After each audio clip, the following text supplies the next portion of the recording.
नमस्कार, insider live देख रहे हैं आप और मैं हूं आपके साथ कोमल।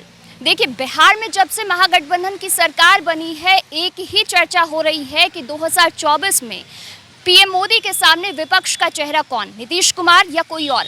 इसके जवाब में जेडीयू के कई नेताओं का साफ साफ कहना है कि 2024 में झंडा तो नीतीश कुमार ही लाल किले पर फहराएंगे। इस बीच देखिए, जेडीयू कार्यालय के बाहर की तस्वीरें बदल दी गई है, पोस्टर्स बदल दिए गए हैं और साफ साफ केंद्र सरकार पर हमला बोला गया है इन तस्वीरों के जरिए। यहाँ इन तस्वीरों में आप देख सकते हैं कि पोस्टर पर साफ साफ लिखा हुआ है कि जुमला नहीं हकीकत। आगे और भी पोस्टर लगे हैं जेडीयू कार्यालय के बाहर, वो भी हम आपको दिखाने की कोशिश करेंगे और दिखाएंगे कि आगे ये भी लिखा हुआ है कि आगाज हुआ बदलाव होगा। यानी जो जेडीयू की तरफ से कहा जा रहा है कि पीएम कैंडिडेट नीतीश कुमार ही होंगे, तो इन तस्वीरों से, इन पोस्टर से साफ ये नजर आ रहा है कि जेडीयू का जो कहना है वो यही है कि विपक्ष अब एकजुट होकर विपक्ष का चेहरा बनेंगे नीतीश कुमार। आगे एक और पोस्टर लगी है जेडीयू कार्यालय के बाहर, वो भी हम आपको दिखाएंगे, मन की नहीं काम की। देखिए, आगे और भी पोस्टर्स लगे हैं जिसमें साफ साफ लिखा है प्रदेश में दिखा देश में दिखेगा। मतलब ये साफ साफ कहने की कोशिश की जा रही है कि 2024 में पीएम उम्मीदवार विपक्ष की ओर से नीतीश कुमार ही होंगे। आगे और भी पोस्टर हैं जिस पर लिखा है आश्वासन नहीं सुशासन। मतलब केंद्र सरकार को घेरने की पूरी कोशिश यहाँ हो चुकी है। इस बीच देखिए, ललन सिंह का बयान भी इस पर आया है। क्या कुछ कहा है ललन सिंह ने, वो पहले आप सुनिए। जो भारतीय जनता पार्टी की सरकार है, आदरणीय प्रधानमंत्री नरेंद्र मोदी जी की जो सरकार है, ये 2014 में जितना वादा इन्होंने किया, एक भी वादा को पूरा नहीं किया।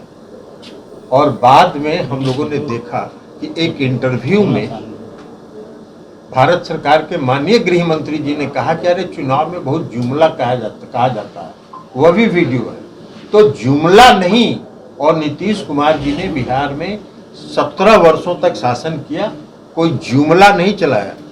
जो वादा उन्होंने किया जनता से, एक एक वादा को उन्होंने पूरा किया। तो इसलिए हम लोग जुमला में, तो इसलिए ये कहा गया है कि जुमला नहीं हकीकत चाहिए।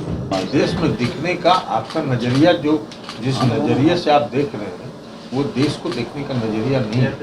लक्ष्य बहुत बड़ा है, आप बड़े लक्ष्य को बहुत ही छोटे दायरे में सोच रहे हैं। लक्ष्य बड़ा है कि भारतीय जनता पार्टी के विरुद्ध सभी पार्टियों को एक मंच पर लाना, एकजुट करना और एकजुट होकर भारतीय जनता पार्टी से मुकाबला करना, ये लक्ष्य राष्ट्र ये देखेगा। नीतीश कुमार जी कभी प्रधानमंत्री के उम्मीदवार नहीं है, ये आप लोगों के दिमाग की उपज है और आप लोग इसको चला रहे हैं, पता नहीं किस एजेंडा के तहत चला रहे हैं। वहीं जेडीयू के प्रदेश अध्यक्ष उमेश कुशवाहा का क्या कुछ कहना है, वो भी आप सुनिए। हमारे नेता जो कहते हैं वो करते हैं, औरों की तरह नहीं, औरों की तरह नहीं।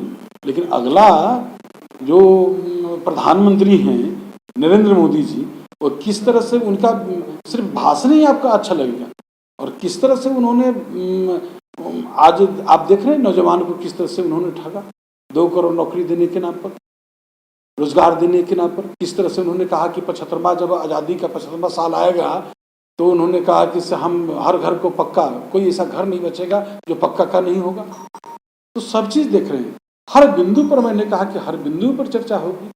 और हम लोग जो है निश्चित रूप से हमारे नेता माननीय मुख्यमंत्री नीतीश कुमार जी को आज पूरा देश एक उम्मीद के साथ देख रहा है। और अब पूरे महागठबंधन के जो लोग हैं, इन्होंने बीजेपी के खिलाफ में बिगुल फूंक दिया है। ये समाजवादी की धरती है, इस धरती से क्रांति की लहर चल चुका है। वहीं आपको ये भी बता दें कि 3 और 4 सितंबर को जेडीयू राष्ट्रीय कार्यकारिणी की बैठक होनी है, जिसमें नीतीश कुमार सहित कई गणमान्य नेता जो जेडीयू के हैं वो यहाँ पे उपस्थित होंगे, इस कार्यकारिणी की बैठक में शामिल होंगे। अब देखना दिलचस्प होगा कि क्या कुछ निकलकर सामने आता है और क्या नीतीश कुमार 2024 में विपक्ष का चेहरा बनते हैं। आप बने रहिए इनसाइडर लाइव के साथ। अब तक अगर हमारे चैनल को आपने सब्सक्राइब नहीं किया है तो सब्सक्राइब कर लें। वीडियो अगर आप फेसबुक पर देख रहे हैं तो हमारे फेसबुक पेज को लाइक फॉलो करें।